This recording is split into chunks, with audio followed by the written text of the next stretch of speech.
কোভিডের কঠিন সময়ে যখন অধিকাংশ মানুষ কাজ হারিয়ে অনিশ্চয়তার মুখে পড়েছিলেন, ঠিক তখনই নতুন এক স্বপ্ন দেখেছিলেন মোহাম্মদ আরিফুর রহমান।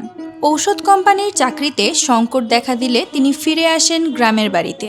বাবার সাথে আলোচনা করে বাড়িতে থাকা 2টি গরুর সাথে আরও 2টি গরু কিনে শুরু করেন গরু পালন। ছোট সেই উদ্যোগ, পরিশ্রম আর পরিকল্পনার মাধ্যমে আজ পরিণত হয়েছে একটি সফল ডেইরি খামারে।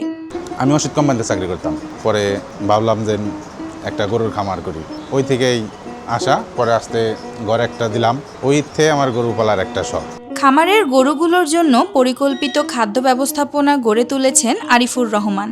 6 মাস খড় এবং 6 মাস ঘাস খাওয়ানোর পাশাপাশি দানাদার খাবারও নিজেরাই তৈরি করেন। বাড়ির পাশের প্রায় 4 বিঘা জমিতে চাষ করেছেন গরুর ঘাস। খাবার 6 মাস থেকে 8 মাস আমাদের খের চলে, শুধু খের, নিজেরও আছে, কেনাও আছে।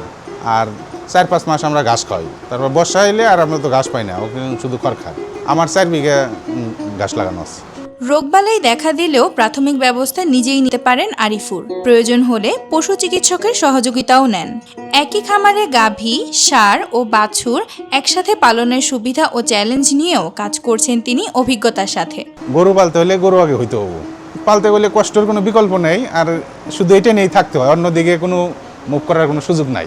রোগবালাই হলে সাধারণত যে আমাদের যে পানি সম্পদ অধিদপ্তর যে বলে যে রোগগুলো আছে, ওইগুলার আমরা ভ্যাকসিন ইউজ করি। আর সাধারণ কোনো কিছুই হলে আমরা যে ডাক্তার আছে, ডাক্তারের সাথে আমরা কল করি, সাথে ট্রিটমেন্ট করে দেয়।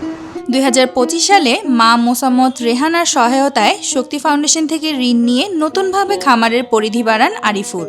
বর্তমানে তার খামারে রয়েছে 7টি গাভী, 6টি বাছুর এবং 2টি ষাঁড়। বাবা শক্তির এক বড় ভাইয়ের সাথে কথা বলে, পরে আলাপ হয়, পরে বলে তাহলে আমরা কাছ থেকে ঋণ নেন। পরে তাই থেকেই পরে শক্তির সাথে আমাদের যাত্রা শুরু। আমার খামারে 6টা গাভী আছে, ওই 6টা গাভীর 6টা বাছুর আছে, 2টা বড় ষাঁড় আছে, আর একটা রানিং বকনা, মানে গাভীর পথে বাচ্চা দেবে। এই খামার থেকে প্রতিদিন গড়ে প্রায় 60 থেকে 70 লিটার দুধ উৎপাদন হয়। স্থানীয় মিষ্টির দোকানে সারা বছর একই রেটে দুধ বিক্রি করেন তিনি। ফলে বাজারে দামের ওঠানামা হলেও স্থায়ীভাবে আয় নিশ্চিত হচ্ছে তার। আমি বিক্রি করি, আমি বাজারে ঘোষ মিষ্টির ঘরে আমার সাথে করা আছে, কন্ট্যাক্ট করা আছে।